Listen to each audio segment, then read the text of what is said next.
Hello, everyone. How is everyone doing tonight? I'm going to introduce myself while I am waiting on people to come into the broadcast.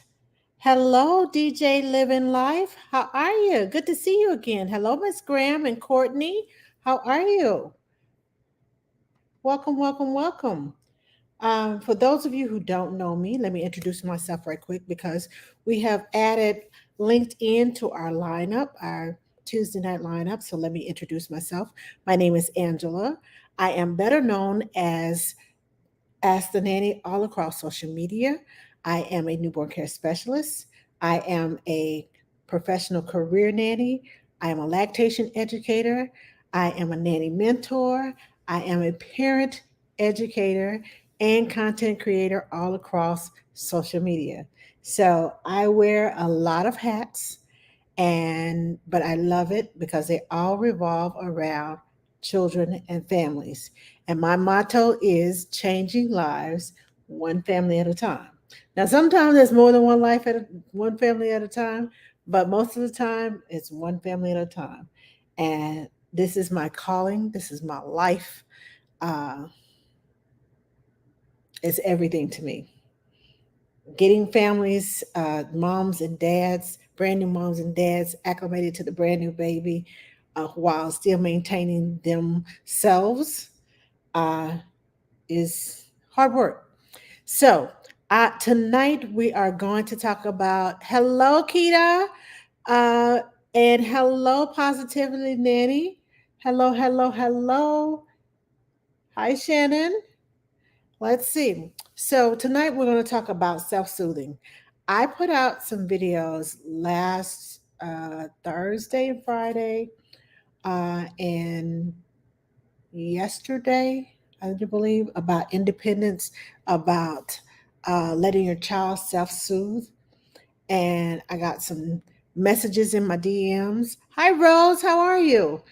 And a lot of people were telling me, well, I didn't self-soothe. I'm just fine. I never said self soothing, whether you self soothe or don't self soothe, that you wouldn't be just fine. As a sleep trainer, I've left that part out. As a sleep trainer and a sleep conditioner, I like to start early with babies because I work with babies and because I know their capabilities, because I've worked with them for over 40 years. So I've done a lot of research, I've done a lot of studies, I've done a lot of trial and error. Um, but most babies, I'm not saying all, but most babies can self soothe if you allow them to. Having issues, can't see you. You can't see me? Uh, hmm. I wonder why you can't see me. I'm not sure why you can't see me. Is anybody else having problems seeing me? Can you all see me? Hi, Jen. How are you? Can you all see me? Or is it just LinkedIn having issues? I'm sorry. Um, I I see you. Okay. People see me. Yes. Okay. So maybe it's just here that I'm having problems on my computer. I'm streaming from StreamYard, so I'm not sure how to fix that problem, Bethany. Maybe you can. I don't know. Technology. I do babies. Technology, not so much. But as I was saying, I start from day one letting babies uh, self soothe. And even if it's with a pacifier, it's still self soothing. Restart and come back in. Uh, DJ, that's kind of hard to do because then I have to, it will take about 10 minutes to type everything into, because I'm going live from three different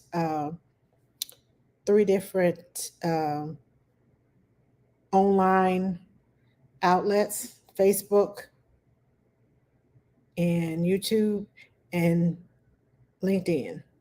Yeah, those are three I have on my computer.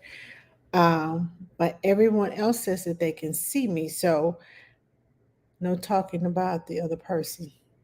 Oh, talking about the other person. Oh, Bethany. Okay, so Bethany, DJ says restart and come back in. Uh, so maybe that'll help. But as I was saying, even if it's with a pacifier, I like to let the babies soothe themselves. It helps them later on in life to self regulate. It helps them to play independently. When babies wake up at night, I don't just immediately go to them. I learn their cries. I learn, you know, the cry. There's a cry for I'm wet or I've pooped in my, my pamper. Come get me. There's a cry for I'm hurting. I'm in pain. It's probably gas bubble lurking around somewhere. The first thing I do when I go get them is burp them, because 9 times out of 10, especially young babies, there's a gas bubble somewhere, and I have to, find the problem. There's also a cry of I just want to be held and comforted, and there's a cry of when you scream and yell that high pitched scream and yell like somebody is trying to kill me. Come get me right now. I don't care what you're doing. Drop everything. Come and get me now. I learn all of these cries, so I will know what I'm dealing with when I go to attend to the baby. Most of my babies that I work with, if I start with them early, like at birth, most of them are sleeping a good stretch of 7 or 8 hours by the time they are 8 weeks. And I extend that.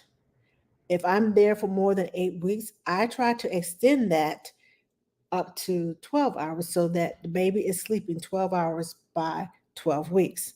A lot of people say, oh, that's impossible. You can't do that. Yes, it's possible. I just started working with a 5-day-old baby last night. The baby slept. The first stretch was from 10:30 to 3:30. And the second stretch was from 4:15, and he was still asleep when I left at 6:30 this morning. Uh, he's a big baby, and that may have something to do with it.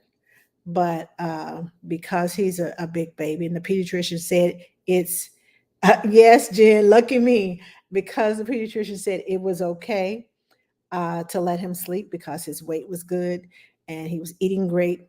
Um, but we could let him sleep that long. Normally, I would wake the babies up every 3 hours to feed them because babies that young, they tend to cluster feed.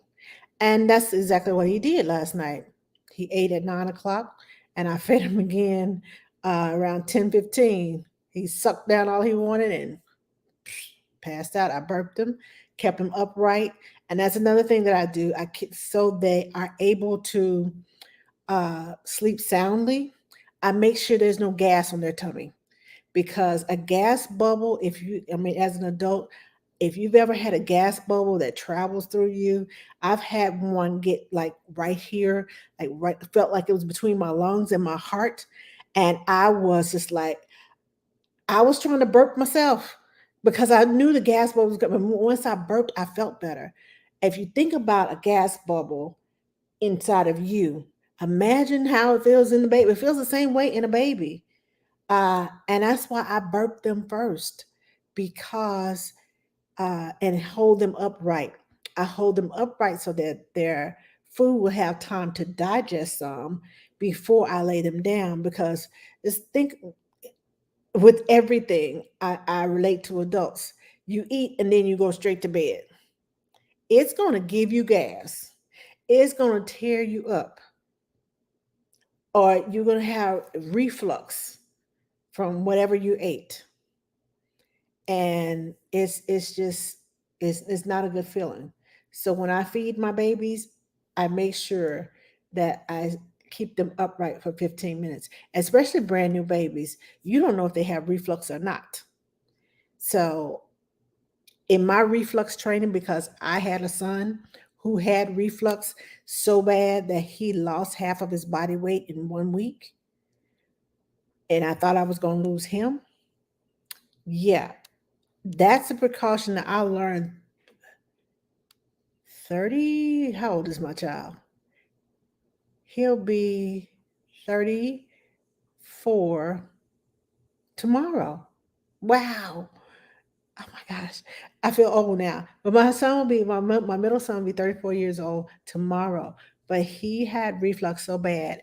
And the things that I learned to do with him, I carry on with my other babies. And it's not just babies with reflux, but all babies that I work with. Try to hold them upright after they eat for at least 15 to 30 minutes so that I know that I got all the gas out. They have had time for that food to start digesting. I'm not laying them flat, because if they have reflux and that little sphincter between the esophagus and the stomach is not working properly, like my son's wasn't, when you lay them down, that little thing just flip flops and that milk just comes right on back up. The way it went in, it comes right on back out. So I make sure of that. But it also helps them to have a more sound sleep. And if your child can wake up and go back to sleep without you having to get up out of your bed at night and tend to them, that's an awesome feeling. My last client, this baby was incredible.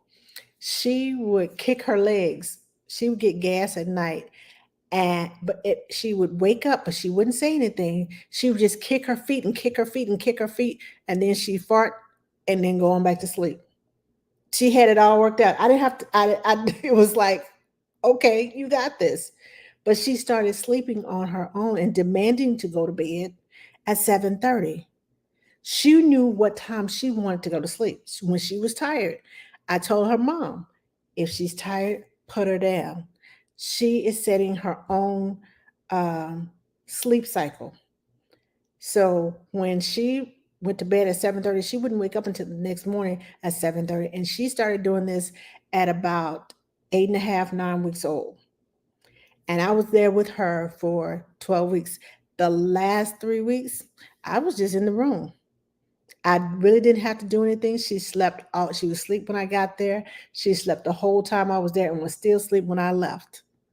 So sometimes, when you let babies self-soothe, when you give them the opportunity to work it out themselves, she had gas on her tummy. When I first started, when she had gas, she would get upset and she would turn and twist, and I knew she had gas, so I would go and assist her in burping. And then she just stopped waking up and should I say stop waking up? She stopped crying and started kicking her feet. She developed a way to get the gas out of her quicker than I could, because she would kick her feet. I mean, it sounded like elephant stomping on the ground. She was so forceful with her legs in her crib, but it worked. She figured it out. She got the gas out, went back to sleep, no problem. There are some babies that you have to work with them. I don't like the cry it out method of sleep training. I don't and sleep conditioning. I know their cries. The problem is learning. Most people don't take the time to learn between a whine and a cry. That's why I take the time to learn their cries, so I will know when to go and when to just kind of sit back and say, okay, that's a cry of something's wrong, or that's a whine of uh, let me just sit back and let them work it out. Now, if they go from whining to crying, then I go tend to them. But if they're just going, oh, and they stop, And then a few seconds later, they're going, I don't bother them. But if they go from to wah, I'm there because something is wrong. But if they're just whining, most of the time they will go back to sleep. Sometimes if they start keep whining for a while, I'll go put the pacifier in their mouth just like that. It soothes them and they go back to sleep. So self-soothing is not about letting your child sit there and cry it out. And hear me well, that's not me. I know some people do the cry it out method when they get to a certain age. I like to gently train kids how to sleep. And when I say train them, it's something that they naturally do. I also tell moms, if you're breastfeeding, mark your milk. If you pump during the day, your milk during the day has less melatonin than it does at night. Also, if you're breastfeeding or if you're pumping, massage your breasts before you start pumping and while you're pumping, because there are milk ducts up here. There are milk ducts under your arms. That's why your under your arms hurt so much. You know, when you're breastfeeding, you're like, oh my God, I can't lift my arms. There's milk ducts all around here. And that hind milk is that good creamy milk that gets the baby full of that fatty stuff that helps the baby to sleep well. When you get that hind milk, especially at night with the hind milk and the melatonin that your body naturally produces to help your baby, make sure that you write the dates and the times. If it's like 10:30 at night, 3:30 in the morning, or whether it's at noon or at 3 o'clock in the afternoon, there's a difference in that milk. There's more melatonin in the milk at night than it is in the milk during the day. So if you wanting your child to sleep, I am a firm believer. Some people don't believe this, but I am a firm believer that um, giving the milk that is produced at night to the baby helps them sleep better because it has the natural melatonin from mom's breast milk. That is produced during the day, I prefer to feed it to them during the day because it's not that they won't go to sleep. It's just that that melatonin, if you've ever had melatonin and it works for you, you know you go into that deep sleep. You're like, yes, this is the best sleep I ever had. When I get insomnia, which I do occasionally, 2 or 3 times a year, I get me a little 5 milligram of the what is it? They come in 5, 10, and I think I want to say 5, 10, and 15, but I've only used the 5. Take one of those 5 milligrams, and I am out. It's the best sleep. The mom's breast milk produces that naturally because when the baby breastfeeds, the baby's saliva speaks to the mom's breast and it provides what the baby needs, including when the baby is asleep. I mean, including when the baby is sick, it provides different antibodies for to help heal your baby. But what I'm talking about is the melatonin. The melatonin works. I'm telling you, I have tried it and tried it and tried it and tried it. I have tested it, given the baby daytime milk, and the baby is more restless at night. And I'm not saying this is with everybody's milk, but the babies that I have worked with personally, and please know that every child is different and every child will react differently.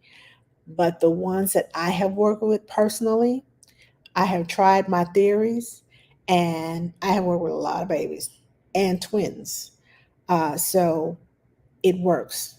So give your child an opportunity to self soothe because if you give them the opportunity to self soothe as they get older and they wake up in the middle of the night or they wake up in the middle of nap time, they may be up for 5 or 10 minutes and then they'll go back to sleep. But if they're up 5 or 10 minutes and they're just whining and trying to, rolling around the crib and that that they're still sleepy, give them that time to self regulate, to self soothe, to get it together like, okay, I'm still sleepy. Let me go back to sleep. It does work, but you have to be patient and you have to practice and you have to be consistent because most of the time when you get that urge to go in there and pick up that child, they were this close to getting back to sleep. And you went in there, broke everything, that melatonin. Oh, mama, I want you. And it wakes them up to the point where they don't want to go back to sleep. And they will sit there, and if you try to lay them down, they're like, you're not getting me down, or they'll cry. Now, if you're good, like some of the sleep trainers that I know, oh my gosh, some of these ladies, they are like miracle workers. They get work their magic, put that baby back down, the baby sleeps for the rest of the night. I'm like, yes, go girl. But give yourself some grace, extend yourself some grace, um, and be patient and be consistent. And also let your baby practice. You're practicing being patient. Let your baby practice in self soothing. I always breathe heavy. I practice breathing with my babies. Even if I'm not, I try not to breathe too heavy because I end up hyperventilating. But I do take deep breaths. And if I get to a point where I kind of feel myself getting lightheaded for taking too many deep breaths, I'll just breathe easy and just move my chest like I'm taking deep breaths. And I'll hold the baby, lean up, forward, lean back, lean forward like I'm taking deep breaths. And it calms the baby. And it's in those moments I'm teaching them to breathe. And I'll say it lightly, breathe. Let's breathe. And by the time they get about a year old, they have learned how to breathe without you having to be there to tell them to breathe. And the little girl that I work with now during the day, she'll get upset, and I'm like, okay, let's calm down. She said, breathe, breathe, breathe, breathe, breathe. I said, yes, breathe, but not like that. I'll take her hands and I'm like, and it calms her where she can hear me. Because some children get all riled up and you're trying to explain something to them that's going to help them. But because they're so focused on one thing, and you said I couldn't have this, and I'm just going to cry and have a fit and do whatever, I have to remind them to breathe. And once they start breathing, and I was like, okay, we're calming down.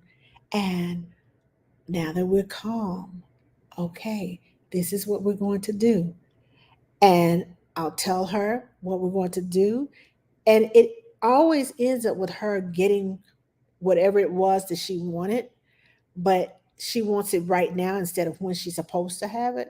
So calming her down, helping her to self regulate, helping her to self soothe gets me to a point of explaining things to her where she understands them. We're going to do this first, then we're going to do that, and then we'll come back and do this. As long as she knows that she can come back and do whatever it is that she wanted to do, she's fine with it because I always follow through.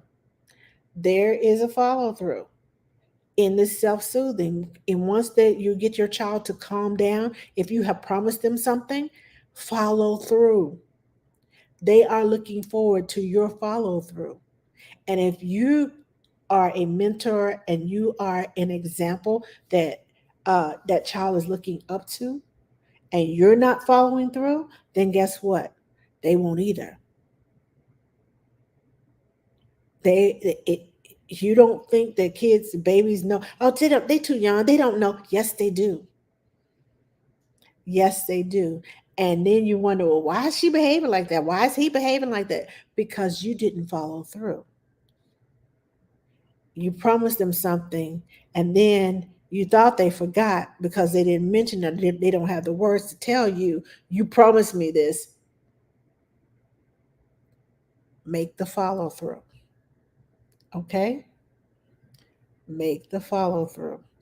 Make sure that when you promise, when they calm down and you promise we can come back and play with this later, that you follow through.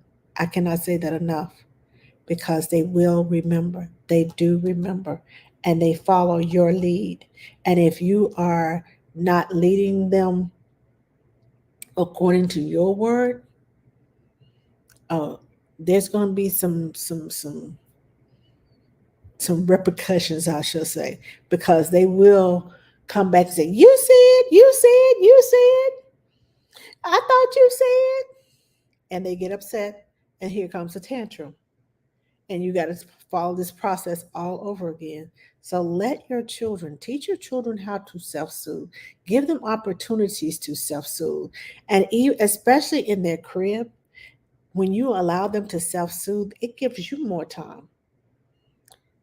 If they learn how to self soothe, it's nap time.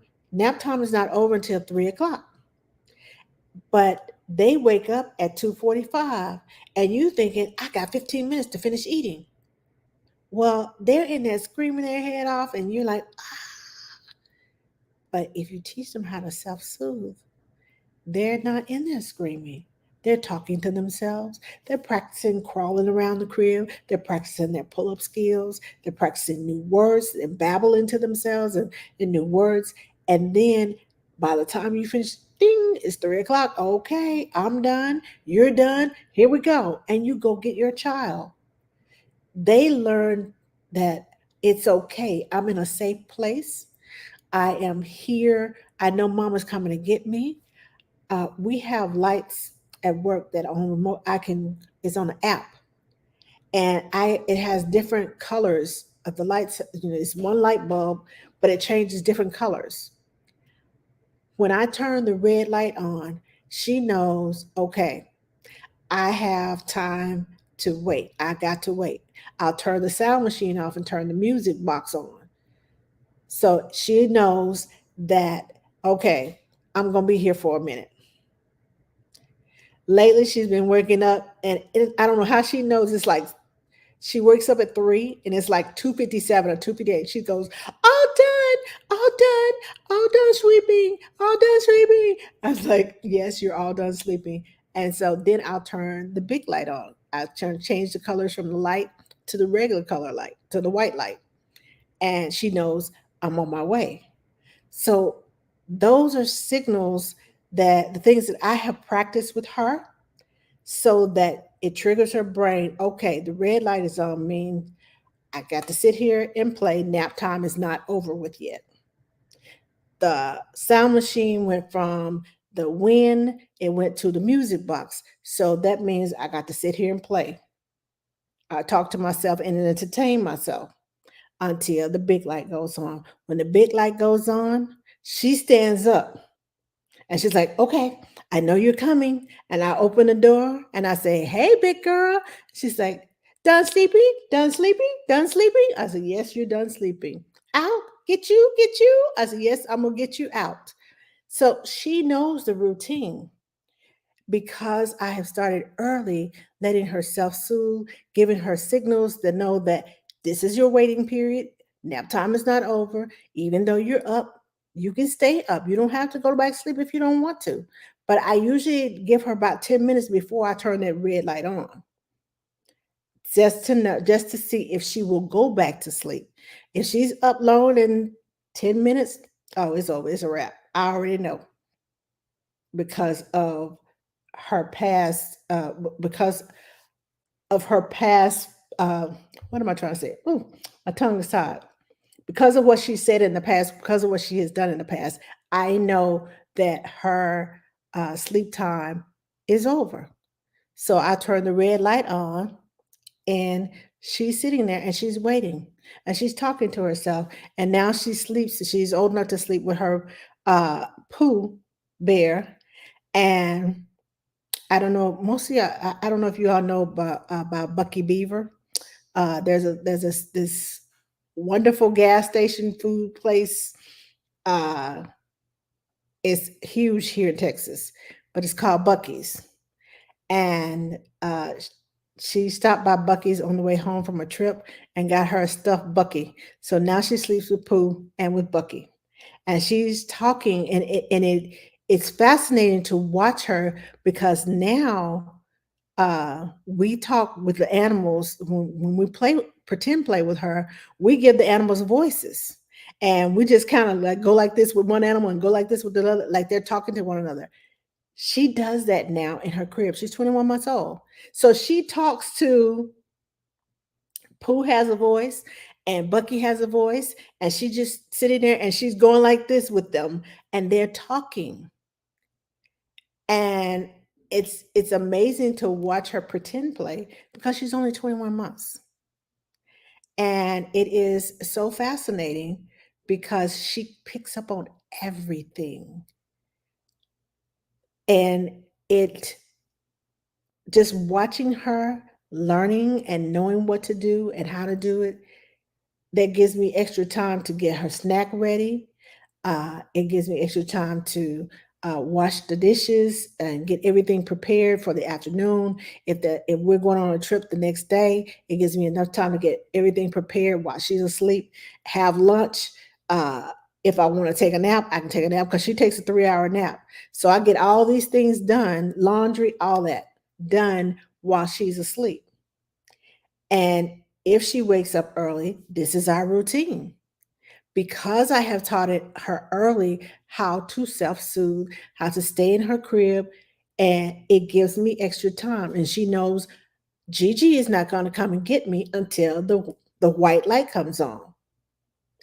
When the red light is on, I have to sit and wait. When the white light comes on, that means Gigi will be here in a minute or two because all Gigi has to do is walk from one end of the house to the other end of the house to get her. So it is awesome watching her, knowing that I taught her from day one how to start self-soothing. And as got older, it got better. And now that she's 21 months old, she knows the routine. She knows what happens. And she'll say, all done, sleepy, all done, all done. And I turn the red light on. And but she, even though she's all done sleeping, she knows she still has to wait. And I don't have the crying and the fussing and the temper tantrums. None of that. Bucky's and HEB the best. Yes. Yes, Cat. Bucky's and HEB. So, yeah, that's the importance of self-soothing to me. Uh the backlash that I got from, oh, you shouldn't be leaving him in there crying and doing this. That's not what I'm doing. Your child can self-soothe if you allow them to.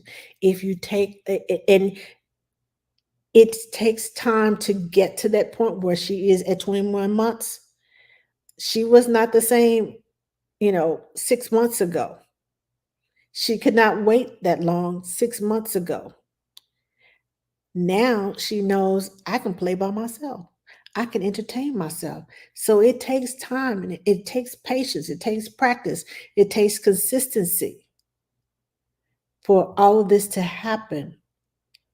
And if you all need help, here I am. Call me, contact me, DM me. We can set up an appointment and we can talk. But make sure that you understand when I put videos out, there is a reasoning behind that. This is what I do. I've done this for years. I have made a practice of it. I have studied my theories. I have tested my theories. I do not believe in that cry it out. That's not me. I don't go that, oh, she was in there crying for about an hour. Oh, what? She was in there crying for about 30 minutes. Excuse me? Mm-mm. That's not me. I'm not the one. Some people may do that, but that's not me. So when I put out a video, it's something that I have tested, or it may be something new that the child I'm working with is doing, but it's an important thing for others to know this is what could possibly happen with your child. Not saying that it is, but it could possibly happen. And just some things I do just to make you aware of things, just to make you aware of what can or what will happen. Let me see if I have questions. What time is it? Okay, I have to watch my time. I got work. Uh, let's see, Bucky's. Yes. Let me look over here. Hi, Mary. How are you? Thank you for joining me. Thank you so much. It's good to see you. Let me scroll back. Oh, Instagram is hot over here. Y'all got all kinds of comments. I'm sorry. I was just talking away.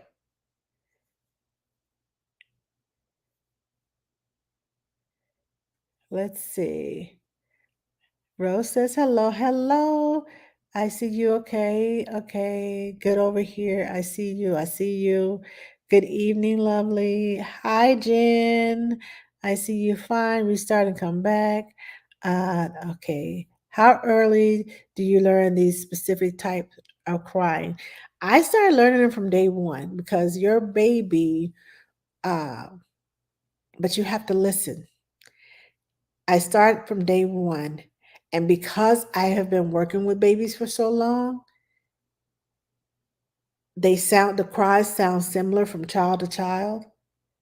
So I go through my list of, okay, is something hurting you? Are you wet? Are you have a gas bubble? Do you just need comforting? Or are you laying in a funny position in the bed? Some babies, are in like this cushy little bassinet, but when I get there, I put them in the crib. So it's kind of a brand new surface to them, and they're not okay with it. Or there's sometimes I know parents like it cold. I don't like it cold. And sometimes I end up double swaddling the baby. And because brand new babies, sometimes it's hard for them to hold their own body heat, and because they're so used to being in the womb and it's nice and warm in there, and hey, now you got me out here in this cold cruel world and you trying to freeze me to death. And even though they have on a little uh pajamas and like a little sleep sack, sometimes they still get cold. So I will swaddle them from under their arms down. I like for their arms to be free because if if you notice, there have been several reels and videos that babies swallow with their arms down. As soon as you unswallow them, their arms go straight up like this, and they stretch, and they leave their arms up. If you lay your baby down in a natural position when they're not asleep, their arms are up. That's the way they hold their arms like this in the womb. They don't hold their arms down like this in the womb. So their arms are naturally up. So I like to get the swaddles where their arms are naturally up. I don't like trying to bend their arms to make their arms go down because it stretches the muscles in their arms. And I don't like doing that. And that's just my preference. Some, swaddle down. There's nothing wrong with it for them.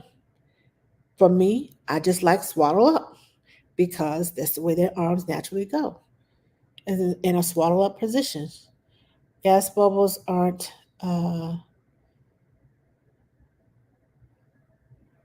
aren't.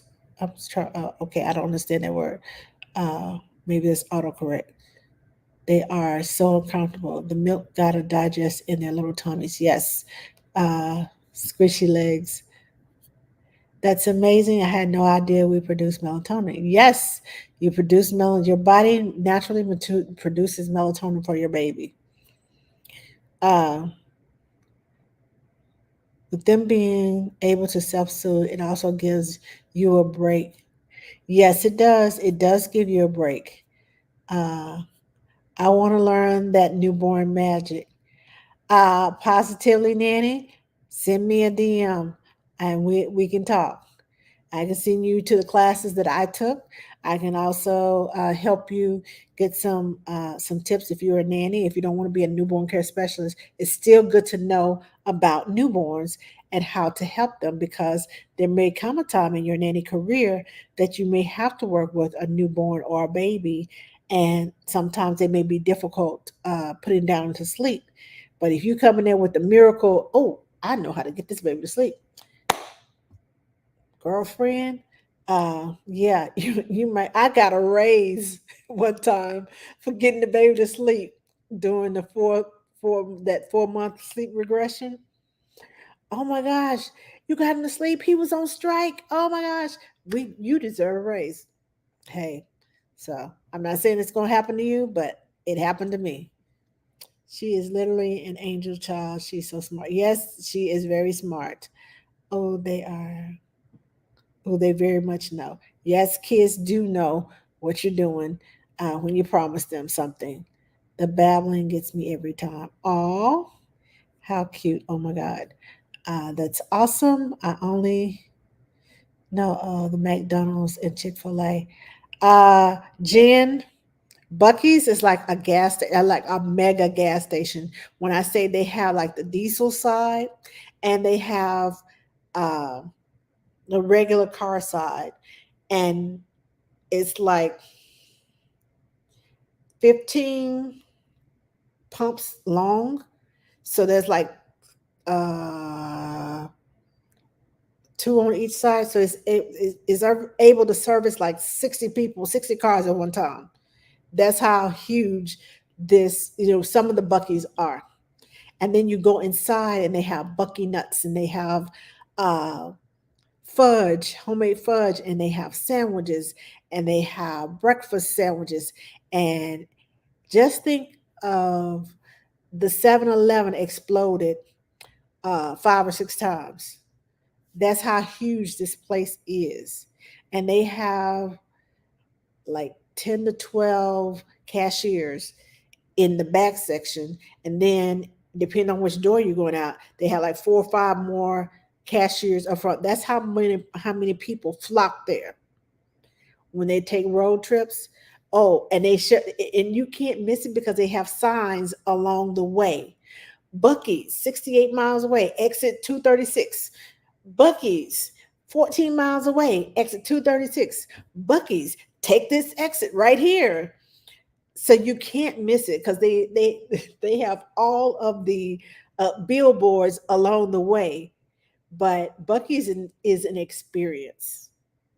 I promise you, it's an experience. If you ever get a chance to go to one, a big one, it is an experience. And I love it every time I go. There's one like about an hour away from me. And every time I go to Dallas, I'm stopping at Bucky's. I don't care if I don't need gas. I'm stopping at Bucky's because it's an experience.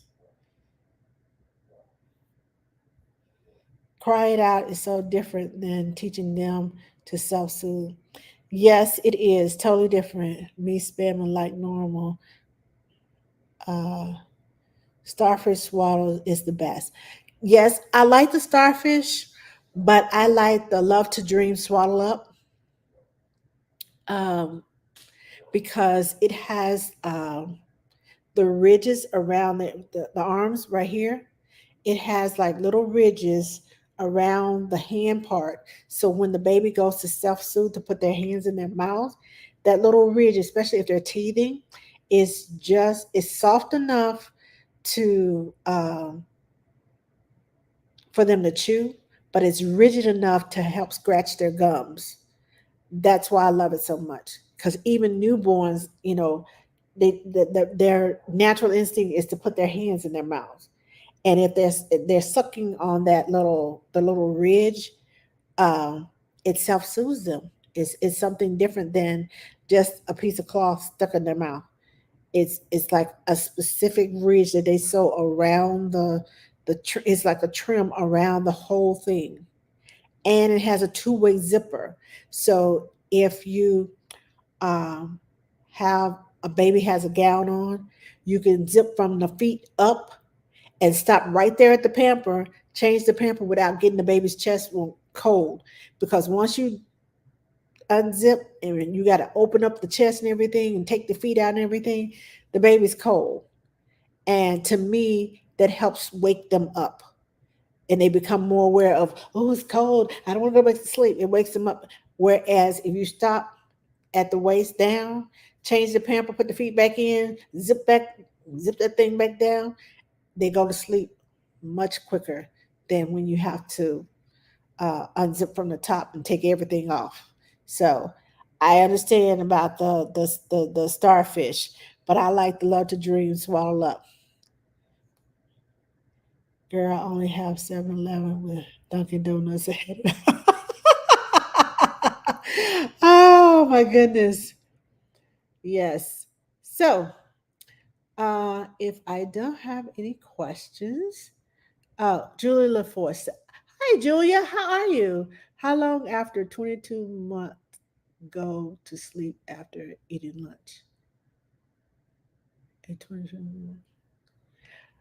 I usually, between lunch and nap time, I usually try to feed my little girl around 11. Her nap time is 12. So that gives her, by the time she finishes in about 25 minutes, that gives her 35 minutes to go potty. We read books. We have this whole routine that we do after lunchtime. We clean up, and it gives her food time to start digesting. The same 15 to 30 minutes that I do with the babies, I do with the older kids so that they won't go to sleep on a full stomach.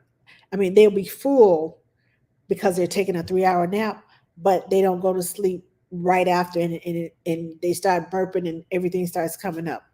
I make sure that they have plenty of time to wiggle it out and get a good work. My little one told me today, we went to the bathroom because she's in potty training after we got done eating, and she walks in and she goes burp. She said, "Ooh, good burp." I just cracked up laughing. I was like, "Okay," and she said, "Good burp, Gigi. Good burp." I was like, "Yeah, I got it the first time," and then I put her on the potty. She said, "Oh, that was a good burp." I was like, "I got it. I got it." But yeah, so I try to let them have at least between 15 to 30 minutes between the time they finish eating and the time they go to bed so that their food can start digesting. They can get all the little wiggle jiggles out. And even with their little wiggle jiggles, it helps to get the burps out because even at 22 months old, they can get a gas bubble and it'll wake them up in the middle of their nap. And the same thing goes with dinner time. We eat dinner at 6:30, and uh, she's down for the night by 8 o'clock. But we eat dinner, then we go get cleaned up. We get take a bath. She gets to run around in her little mermaid uh, robe or her little fish towel and play for a little bit, and then we start the bath time. Oh, I'm sorry. My eyes are just itchy. It's fall and allergy season is coming. But I take her, she gets to play after she eats, and then we start bath time. And I know if she's sleepy, very, very sleepy, bath time, and we shorten everything. But if she's full of energy, I extend bath time. I will pour some more warm water in there, let her splash around a little bit more because water will tire her out. If she's splashing around in the water, pretending like she's swimming and everything, it will tire her out. And she does sleep better if I give her that extra 5 to 10 minutes in the bathtub to tire herself out and get all the wiggle jiggles out. So, hi, Cece Baby Care. Thank you for joining me. Hi, is it Tanera? Hi, Blossoms Moan. How are you? Hi, Angela. I signed on late, so I will have to watch the replay.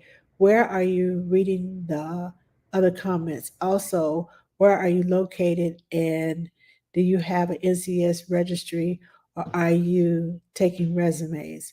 Okay, so Tanera, um, the other comments are coming from Instagram and TikTok and Facebook and YouTube and LinkedIn. I'm on 5 different social medias uh, outlets all at the same time. So I'll have to do this 5 times in 1 week. One time, done. I do not have an NCS registry. I do work with an NCS agency. I can send you their information. And they are located, we're all located in Texas. So yeah, I don't know if where you're from or but if you're interested in coming to Texas, uh, I don't have an NCS registry, but you can send them your resume. And they can talk to you about getting signed up with their company. They do require training from a reputable a newborn care specialist training. That didn't sound right. They do require certification and training from a reputable company who teaches uh, the newborn care specialists. Uh, but yeah, they're very good. They are the owners of the companies are master NCSs, which means that they have studied like between 5 to 6 years uh, to get to the master level. It's kind of like having a master's degree when you go to college. That's how in depth they are. But yeah, it's the highest level at the moment that you can go in the NCS field. But I hope I answered your question. Uh, it is now 8:22. I have 6 minutes. Uh, actually, I have about 5 minutes because I got to go get some gas before I get out of here, before I head to work. So, if there are no more questions, um, I'm going to get out of here and get to work and go take care of my little one. And I will see you all next Tuesday. And I can tell that the night is falling because my sinuses are starting to clog up. And it only happens at night. I don't know what it is about the night air in the fall that just gets my allergies going. So I need to go uh, get some steam and open myself up, get my eucalyptus and lavender oils for my, ooh, I started messing with my nose and now it's itching. So I'm in Atlanta, but I'm happy to work in Texas and beyond. Looking forward to your message. Yes, Tanera, send me a message on Facebook Messenger or on Instagram at Ask the Nanny. Yeah. So wherever you are, you should be able to click on the button and send me a message. So send me a message, and I will get back to you about the company. Their name is. Let me see if I can. The name of the company is Harmony Baby Concierge. Let me put that in here. Oh, I can't spell tonight.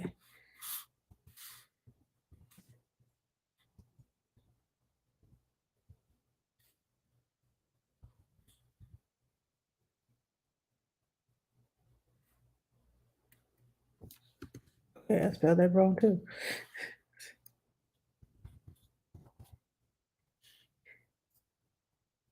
Okay, I think I got that right. But look them up. They're on Instagram. They're on Facebook, and they're Website, I think it's harmonybabyconcierge.co, not com, but .co. So look them up, and you'll be able to register with them, and they can send you some information and set up an interview with you. Um, but yeah, thank you, Rose. Thank you, thank you, thank you. See you tomorrow. Have a great night. Yes, I'll see you all in the morning. For the nannies that are watching, please join me, and not just nannies, but nannies and moms. Please join me on Clubhouse. We usually meet 7:30 Eastern Standard Time. Uh, that's AM. Before all of us go into work, we meet and we share our wins for the week. Tomorrow is Wow Wednesday, and that's when we shout out people in our industry, people outside of our industry that we think are the wow, that are killing it in what they're doing, who have accomplished things. It's a great way to start your day. It's called the clubhouse is called Year of the Nanny. Wake up and become the wow. So if you want an invitation, please contact me and I will send you an invitation to the clubhouse. But it's usually anywhere between 14 to 34 people in there every morning. And we're all there to uplift and to have a positive start to our day. So if you like, thank you, Gino. Thank you, thank you, thank you. I appreciate that. But anyway, I gotta go. I'm 2 minutes over time. I gotta go. And I will talk to you all next week. Please be on the lookout um, for more videos. And I will talk to you all next time. You all have a wonderful week. Bye, Jan. And for those of you who are coming to the National Nanny Recognition Celebration on Saturday, I will see you on Saturday at the Cheesecake Factory near the Arboretum in Austin. So, you all have a wonderful week, and we will talk to you next week. Bye bye now.